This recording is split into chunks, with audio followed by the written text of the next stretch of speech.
ओम कर्पूरगौरं करुणावतारं संसारसारं भुजगेन्द्रहारं सदा वसन्तं हृदयारविन्दे भवं भवानी सहितं नमामि। नमस्कार, स्वागत है आपका आचार्य वाणी में। मैं आचार्य डॉक्टर विक्रमादित्य आपके साथ हूँ और आज का विषय है कुंभ राशि वालों के लिए ग्रहों का योग किस प्रकार का बन रहा है मार्च के अंतिम भाग में। देखिए, कुंभ राशि वालों, आपकी राशि के अनुसार समझ लीजिए 7.5 चल रही है आपकी, और ऐसे में ग्रहों का योग भी इस मार्च में आपने देखा है कई परिवर्तन के योग बना रहा है और इस वक्त वो योग परिपक्व काल में शुरू हो गए हैं, उनका प्रभाव आना शुरू हो गया होगा।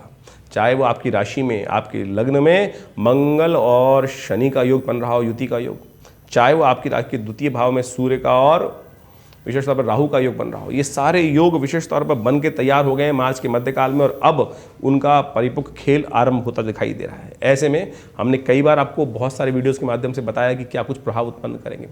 अब सिलसिलेवार तरीके से आपको समझने की जरूरत है क्या कुछ प्रभाव उत्पन्न होगा। और मार्च के अंतिम भाग में समझें ग्रहण भी आ रहा है, चंद्र ग्रहण का योग बन रहा है और जिन जिन क्षेत्रों में चंद्र ग्रहण पड़ेगा और ऐसी युति बनी हुई होगी। चंद्र ग्रहण क्या होता है, पूरे विश्व में एक साथ नहीं पड़ता है, कुछ खास जगहों में पड़ता है और जहां वो पड़ता है वो अशुभ योग बनाता है और ऐसे में ग्रहों की युति भी अशुभ है। जो युति हम बात कर रहे हैं, चाहे वो मंगल शनि की युति हो, चाहे वो सूर्य राहु की युति हो, अनहोनी का योग बनाती है, वे टकराव की स्थिति उत्पन्न करती है, प्राकृतिक आपदाओं की स्थिति उत्पन्न करती है, चाहे वो भूकंप हो, चाहे वो सुनामी हो, चाहे वो अग्निकांड हो। तो ऐसे में बम विस्फोट इत्यादि के अग्निकांड, आतंकवादी घटनाएं कुछ बढ़ती दिखाई दे सकती हैं। ऐसे में अशांति का वातावरण बन सकता है, हमारे मनोमस्तिष्क में भी उसका प्रभाव पड़ सकता है। हम अपने छोटे से परिवार को, छोटे से घर को, छोटे संसार को कैसे ठीक रखें, उसके लिए हमें जानना चाहिए ग्रहों का योग किस प्रकार से है। तो आपके लिए देखिए, होलाष्टक चल ही रहे हैं इन दिनों। होलाष्टक थोड़े जले बुरे दिन माने जाते हैं, लोग हमारे को अहित करने का प्रयास कर सकते हैं। एक छोटी सी किसी की दुर्भावना होती है ना, वो हमारे बहुत बड़े शुभ को अशुभ में परिवर्तित कर देती है।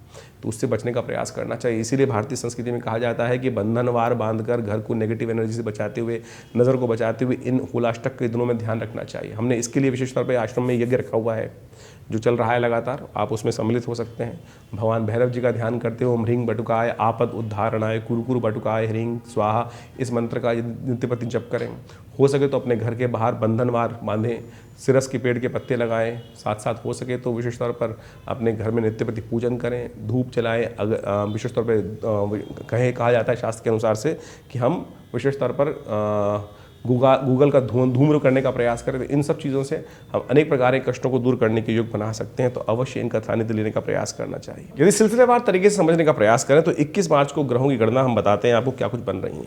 21 मार्च को विशेष तौर पर बृहस्पतिवार का अवसर है, द्वादशी तिथि है शुक्ल पक्ष की और कर्क में चंद्रमा चल रहे हैं। यदि आपकी राशि के अनुसार से बात करें तो ये थोड़ा ढीला समय दिखाई देता है। थोड़ा सा एंजाइटी को ध्यान रखिएगा, थोड़ा स्वास्थ्य के मामले में ध्यान रखिएगा। मौसम बदल रहा है, स्वास्थ्य के मामले में खर्चों का ध्यान रखते हुए कार्य करने की ज़रूरत है। चंद्रमा छठे भाव में कहीं ना कहीं थोड़ा सा नुकसान करने के योग बनाता है, चाहे वो शत्रु पक्ष हो, चाहे वो एंजाइटी हो, चाहे वो स्वास्थ्य के दृष्टिकोण से।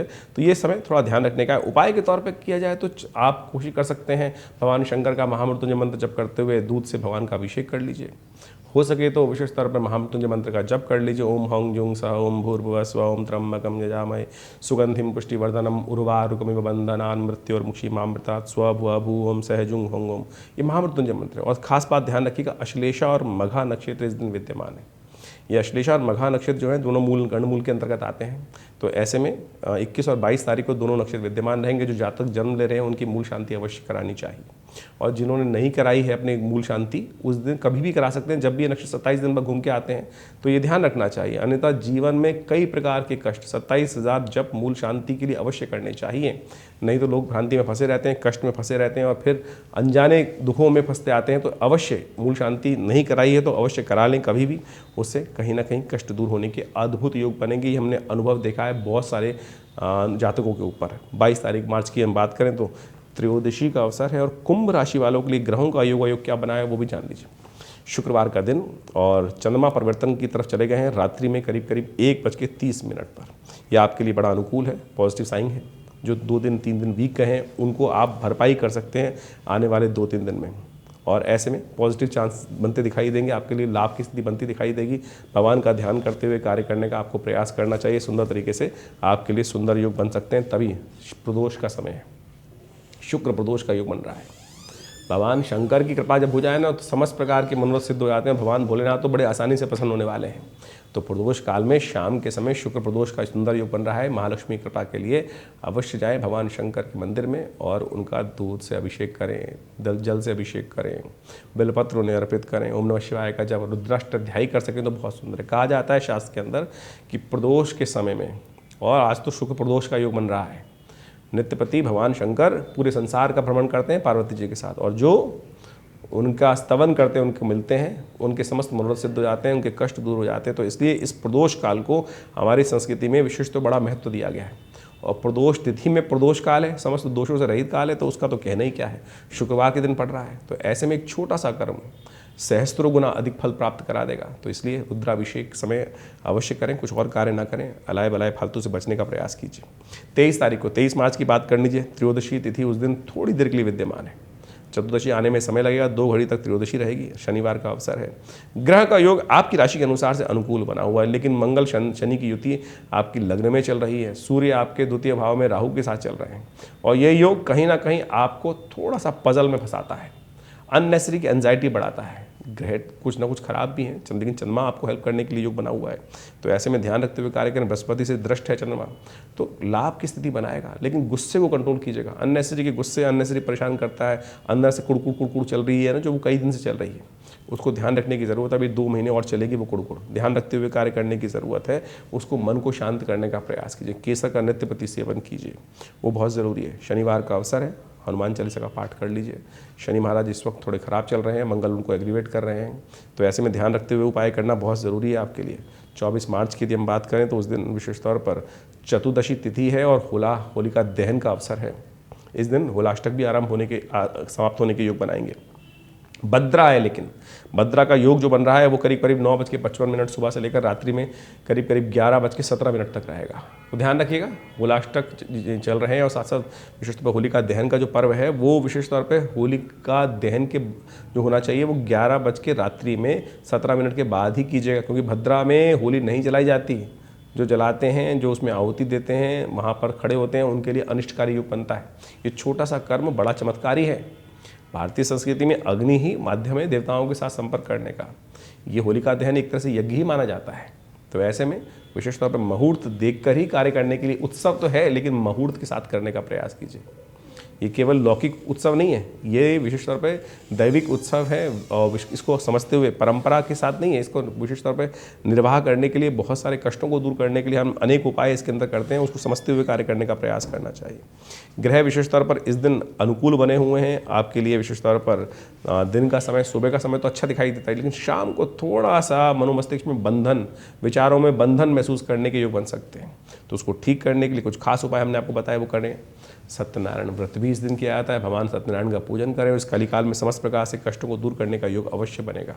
शाम के समय जब होलिका दहन हो रहा हो तो एक काम अवश्य कीजिएगा, अपने घर के समस्त लोगों के साथ एक काम कीजिएगा, राई ले जाइएगा थोड़ी सी, और थोड़ी थोड़ी राई समस्त बच्चों को देकर, परिवार वालों को देकर अपने सिर से वार कर ओम ह्रीं बटुकाय आपद उद्धारणाय कुरुकुर बटुकाय ह्रीं स्वाहा, इस मंत्र का उच्चारण करते भगवान बटुक भैरव जी को अर्पित कर दीजिए। आपके कष्ट आपत्तियों से उद्धार करने का सुंदर, वर्ष में एक ही दिन योग बनता है ये वाला, तो इसको अवश्य करना चाहिए, कल्याण होगा।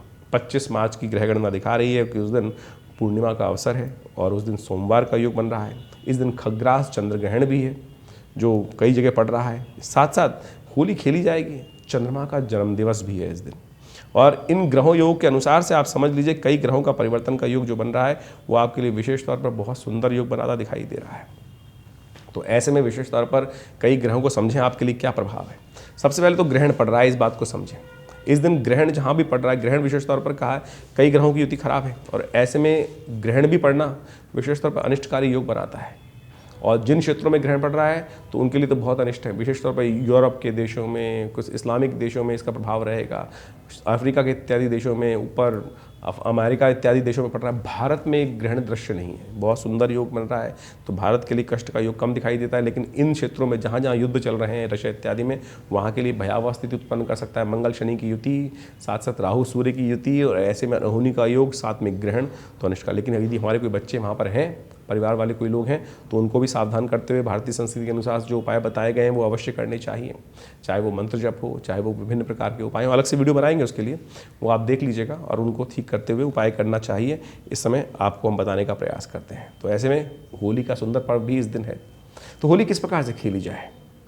आमतौर पे कई भ्रांति लोगों के मन में होती है कि होली विशेष तौर पर खेलते वक्त बड़े पुराने फटे कपड़े पहन लेते हैं। अरे होली का उत्सव है, आनंद का उत्सव है। सबसे पहले होली किससे के साथ खेलें? हम अलग से वीडियो बना रहे हैं इसके ऊपर भी, वो आप अच्छे से समझकर उसका कार्य करने का प्रयास कीजिएगा। होली का पर्व बड़ा आनंद का पर्व है और कहा जाता है कि होली रंगोत्सव जो है विशेष तौर पर ये समस्त कष्टों को दूर करने, आनंद को उदय करने वाला उत्सव है। कैसे वो आनंद होगा उसको समझ लीजिए। शाम को चंद्रमा को अर्घ जरूर दीजिएगा। यही दिन है जो चंद्रमा उदय हुए थे। चंद्रमा अनुसुईया के गर्भ से कश्यप ऋषि के विशेष तौर पर आशीर्वाद से उत्पन्न हुए थे और उन्होंने कल्याण का अवसर बनाया था। तो ऐसे में विशेष तौर पर चंद्रमा को भी अर्घ देना चाहिए। रात्रि समय हम भूल जाते हैं लोग, तो चंद्रमा को अर्घ दीजिए, चंद्रमा का पूजन कीजिए। इस दिन मनोरथ सिद्ध करेंगे। चंद्रमा मन के मालिक हैं तो अवश्य इनका ध्यान रखते हुए कार्य करने का प्रयास कीजिए। 26 तारीख को हम बात करें तो उस दिन चैत्र प्रतिपदा है। उस दिन खासतौर पर कृष्ण पक्ष की है, मंगलवार का अवसर है। इस दिन बुध भी परिवर्तन की तरफ जा रहे हैं। आपकी राशि के अनुसार से यदि हम बात करें तो बुध द्वितीय भाव से निकलकर तृतीय भाव में योग बनाएंगे और ये आपके लिए कुछ नए विचारों को उत्पन्न करने वाली स्थिति उत्पन्न करेंगे। आपके लिए नई शक्ति का संचार करेंगे। बुध बृहस्पति के साथ जाकर सुंदर प्रकार से तृतीय भाव में बैठेंगे और ये आपको कुछ नई रिसर्च, नए विचार, नई खोज करने का, नए ऐसे अनुसंधान करने का अवसर, विचार मन में ला सकते हैं। तो ये बड़ा सुंदर योग आपके लिए उत्पन्न होता दिखाई दे रहा है। गौरी पूजन इस दिन किया जाता है। 2-3 दिन तक के लिए सुंदर योग बनता है। गौरी पूजन अवश्य करें। माँ भगवती पार्वती का पूजन करें, हनुमान जी का पूजन करें। मंगलवार का अवसर है, कष्ट दूर करने, क्योंकि मंगल शनि का टकराव चल रहा है, इसलिए हनुमान जी को मत भूलिएगा। सुंदर तरीके से करने का प्रयास कीजिए। 27 मार्च को तृतीया का अवसर है, बृहस्पतिवार का दिन है। साथ साथ ग्रहों का योग तुला में चले जा रहे हैं चंद्रमा, और ये चंद्रमा परिवर्तन जो है आपके लिए बहुत अनुकूल रहेगा। मन में धार्मिक भाव जागेंगे, धर्म की तरफ आस्था जागेगी, विश्वास जागेगा। धार्मिक क्रियाकलाप आपके जीवन में आने वाले 2-3 दिन अच्छे से लाभ देने के योग बनाएंगे।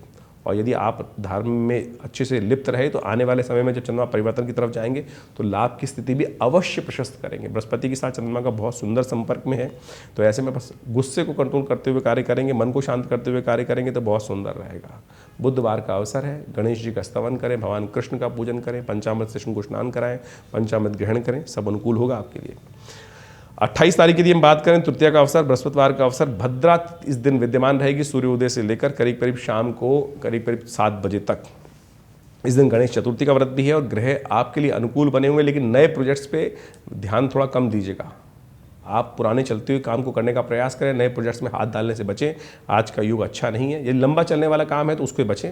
छोटे मोटे काम आ रहे हैं, छोटे से काम है तो करके खत्म कर दीजिए, कोई दिक्कत नहीं रहेगी। यदि हम बात करें 29 तारीख की कुंभ राशि वालों के लिए, तो चतुर्थी का अवसर है, शुक्रवार का दिन है। बृहस्पति जो चंद्रमा जो है वृश्चिक राशि में जा रहे हैं। सुबह सुबह ग्रह राशि के अनुसार से ग्रह योग अच्छे दिखाई देते हैं, धर्म में आस्था रहेगी। और चंद्रमा दोपहर के बाद थोड़े कमज़ोर हो जाएंगे, शीर्ण अवस्था में हो जाएंगे, लेकिन जाएंगे अच्छी जगह पर। तो बस थोड़ा मन को प्रबल करने की ज़रूरत है। एक काम करें, शुक्रवार का अवसर है, माँ भगवती लक्ष्मी को, भगवती दुर्गा को खीर का भोग लगाकर प्रसाद ग्रहण कीजिए, माता पिता का आशीर्वाद लीजिए, तो चंद्रमा को शक्ति प्राप्त होगी और कल्याण के योग बन सकते हैं इसके अनुसार से आपके लिए। 30 मार्च को पंचमी का अवसर, चंद्रमा विशेष शनिवार का अवसर है और रंग पंचमी का अवसर है। ग्रह शनि महाराज थोड़े से कष्ट में है इस वक्त, मंगल के साथ युद्ध चल रहा है उनका, और ऐसे में ग्रह थोड़े परिवर्तन की तरफ जा रहे हैं। बुध ने थोड़ी सी राहत दी है, लेकिन अभी भी शुक्र महाराज जो हैं वहाँ बैठकर आपकी राशि के अनुसार से थोड़ी सी कूटनीति करने का प्रयास कर रहे हैं। थोड़ा सा परिवर्तन का योग बनता दिखाई दे रहा है। ऐसे में शनि के निमित्त उपाय कीजिए, मंगल को शांत करने का प्रयास कीजिए। हनुमान जी का स्तवन सबसे बढ़िया, सुंदरकांड का पाठ कर लीजिए, हनुमान जी का को चोला चढ़ा दीजिए। इससे सुंदर उपाय कुछ नहीं होगा, करिए, कल्याण होगा। 31 मार्च का दिन महत्वपूर्ण परिवर्तन का दिन है। आपकी राशि के अनुसार से यदि हम बात करें तो आपके सुख के स्वामी, आपकी राशि के अनुसार से विशेष तौर पर आपके धन के स्वामी वो होने जा रहे हैं उच्च की राशि के अनुसार से। आपके ध्यान रखें, भाग्य के स्वामी और साथ साथ सुख के स्वामी वो परम उच्च स्थिति में जा रहे हैं। शुक्र जो है परिवर्तन की तरफ जा रहे हैं और ये शुक्र का परिवर्तन बहुत महत्वपूर्ण रहेगा। यह आपकी राशि के अनुसार से बहुत बड़ा लाभ देने का योग बना सकता है। सूर्य राहु के साथ जाकर शुक्र का वहाँ बैठना ये आपके लिए बड़ा अच्छा है। ऐसे में कन्या पूजन नित्य प्रति कीजिएगा, ये बड़ा सुंदर। कन्याओं का आशीर्वाद, छोटी कन्याओं का आशीर्वाद देकर यदि कार्य करेंगे ना तो बहुत सुंदर योग बनते दिखाई दे रहे हैं। एक बात का और ध्यान रखिएगा, 2 दिन विशेष तौर पे 31 मार्च और साथ साथ 1 अप्रैल को गंडमूल नक्षत्र विद्यमान रहेंगे, जो अनुराधा और ज्येष्ठा के नाम से रहेंगे। यदि इनमें आपका जन्म हुआ है और आपकी मूल शांति नहीं हुई तो आप पुनः करा सकते हैं। और जिन जातकों को नया घर में जन्म हो रहा है उनकी मूल शांति अवश्य करा लीजिएगा। तो ये थी गणनाएं आपकी राशि के अनुसार। कुंभ राशि वालों के लिए क्या कुछ ग्रहों के योग थे, तो कैसे परिवर्तन करने की स्थिति बनानी है वो भी हमने आपको बताया, और बहुत सारी बातें समझने का आपको प्रयास करना चाहिए। ये समस्त ग्रह योग जो है वो विशेष तौर पर उनकी गणनाओं को देखते हुए, ज्योतिष के अध्ययन को करते हुए पता चलता है कि हमारे जीवन में जो परिवर्तन का योग लाते हैं वो ग्रहों के परिवर्तन के साथ साथ एसोसिएट होता है। ऐसा कुछ नहीं है कि संसार में आपके जीवन में अचानक कुछ घट जाता है। यदि ग्रह गणना को हम समझें सही रूप से, तो आप समझें उसके अनुसार से हम बहुत सारी चीज़ों का पूर्वाभास पहले से लगा सकते हैं, अंदाज़ा लगा सकते हैं और उन चीज़ों को परिवर्तित करने का प्रयास कर सकते हैं। ग्रह तो हमारे अधीन नहीं है, लेकिन उपाय, मंत्र जप, अनेक चीज़ के कर्म हमारे अधीन है। कर्म तो हमारे, कहा गया ना, कर्मण्यवाधिकार अस्ते, कर्म करने का अधिकार हमको और आपको बिल्कुल सही रूप से है। सही कर्म करेंगे तो आने वाली चीज़ों को बदल सकते हैं। ग्रह पूर्व अर्जित कर्मानुसार जो प्रभाव हमारे प्रारब्ध हमारे जीवन में आ रहा है उसको बदलने का योग इस जन्म में इस समय का कर्म बना सकता है। इसको सैद्धांतिक तौर पे समझने की आवश्यकता है। अब ज्योतिष का औचित्य कहाँ आता है? ज्योतिष का औचित्य वहाँ आता है कि हमको आभास तो हो कि हमारे प्रारब्ध में है क्या, हमने पूर्व अर्जित कर्म क्या किए हैं। तो ये चार्ट जो है जन्म पत्रिका आपके जन्म के अनुसार जो बनता है वो बताता है आपके जीवन में हमने कौन से कर्म किए हैं, उसका प्रभाव लेकर क्या निष्कर्ष हमारे जीवन में हमारे इस जन्म में हमको प्राप्त होने के योग है। जब जन्मपत्री बनाते वक्त दशा निकाली जाती है तो उसमें भुक्त भोग काल आता है कि कितना भोग चुके, कितना भोग बाकी है। तो उन सब चीज़ों को समझते हुए यदि आप कार्य करेंगे तो बहुत सुंदर रहेगा। इन्हीं ज्योतिष को वास्तविक तौर पर, ज्योतिष विद्या को वास्तविक रूप से समझते हुए, यहाँ तो हम आपकी राशि के अनुसार से बताने का प्रयास करते हैं, चाहे आपकी लग्न है चाहे राशि है, उनको आप इसी रूप में देखकर, जो हम राशि बोलते हैं सिंह राशि, चाहे वो आपकी कोई सिंह लग्न हो चाहे वो सिंह राशि हो, ये प्रभाव आपको अच्छे से उसके निमित्त समझ में आ सकता है। लेकिन अगर किसी की राशि अलग है, लग्न अलग है, तो फिर उन दोनों चीज़ों को आप समझने का प्रयास कीजिए, क्योंकि मिश्रित प्रभाव रहेगा और मिश्रित प्रभाव को समझकर आप उस चीज़ को, समय को अंदाज़ा लगा सकते हैं। हम सिलसिलेवार तरीके से आपके साथ जुड़े रहते हैं, बहुत सारी चीज़ें आपको लगातार बताने का प्रयास करते हैं। हमारा संस्थान विवेकानंद योगाश्रम इस क्षेत्र में करीब आप पिछले 50-60 सालों से काम कर रहा है। और हमारी परंपरा से, अब जिस परंपरा से हम आते हैं, आचार्य केशव देव जी के ने इस परंपरा को आरंभ किया आज से करीब 60-70 साल पहले, और तब से ये आश्रम, यहाँ विवेकानंद योग आश्रम दिल्ली में जमना पार क्षेत्र में कार्य कर रहा है। बहुत सारे शोध चलते हैं यहाँ पर, योग, प्राकृतिक चिकित्सा, आयुर्वेद और बहुत सारी चिकित्सा पद्धति पर भी कार्य किया जाता है। यज्ञ विज्ञान के ऊपर कार्य किया जाता है, मंत्र विज्ञान के ऊपर कार्य किया जाता है, भारतीय वेद संहिता के ऊपर बहुत सारे कार्य करके हमने निकाले। करीब 50 से 60 पुस्तकें भी हमारे आश्रम के द्वारा, हमारे द्वारा प्रकाशित की गई हैं विभिन्न पराविद्याओं पर। मृत्यु के बाद जीवन कैसे, प्रेतात्माएं यदि परेशान कर रही हैं तो उनको कैसे ठीक करें, मंत्र विज्ञान कैसे कार्य करेगा, स्वास्थ्य के दृष्टिकोण से कैसे मंत्र अनुष्ठान के द्वारा आप अपनी समस्याओं को दूर कर सकते हैं। ये सारे बड़े महत्वपूर्ण विषय हैं और इनके ऊपर हमारा संस्थान पिछले लंबे समय से कार्य कर रहा है। तो आप सब हमारे संस्थान से जुड़ सकते हैं। यहाँ नित्य प्रति आज भी 8 घंटे यज्ञ किया जाता है। हर रविवार को विभिन्न कार्यक्रमों में आप सम्मिलित हो सकते हैं, यज्ञ का लाभ ले सकते हैं। और इस वक्त तो विशेष तौर पर होलाष्टक चल रहे थे, होलाष्टक चल रहे हैं। होलाष्टक के दिन दौरान हमने होलाष्टक के समय ग्रह शांति के लिए, विशेष तौर पर अणुशुभ की शांति के लिए भगवान बटुक भैरव जी का एक विशेष यज्ञ रखा हुआ है। आप सब भी अपने निमित्त उस होलाष्टक के दुष्प्रभाव को दूर करने के लिए, लोगों की नज़र इत्यादि को दूर करने के लिए उस यज्ञ में भाग ले सकते हैं। उसके लिए भी सुंदर व्यवस्थाएं हैं। फ़ोन नंबर्स पर आप संपर्क साध सकते हैं। और हर रविवार को तो विशेष कार्यक्रम यज्ञ आश्रम पे होता ही है, उसमें आप अवश्य पधारें। अभी नवरात्र आने वाले हैं, बहुत बड़े विशिष्ट तौर पर माँ दुर्गा के विभिन्न यज्ञ किए जाएंगे। दुर्गा सप्तशती का संपूर्ण 9 दिवस सहस्त्र चंडी के विभिन्न कार्यक्रम चलेंगे। आप सब उसमें भी सम्मिलित हो सकते हैं। माँ भगवती की चमत्कारिक श्री विग्रह आश्रम पे विद्यमान है, जो 1947 में मुल्तान से यहाँ पर हमारे आश्रम पे पधारा। 500 साल पुराना भगवती का चमत्कारी श्री विग्रह है, जिनके दर्शन कर लेने मात्र से आपके समस्त कष्ट दूर होने के योग बनेंगे। आप इस यज्ञ में भी सम्मिलित हो सकते हैं। उसके लिए समस्त जानकारी प्राप्त करने के लिए हमारे जो फ़ोन नंबर्स हैं उन पर संपर्क साधेंगे तो आपके लिए मनोकामना सिद्धि के, माँ भगवती के दर्शन करके योग बनेंगे।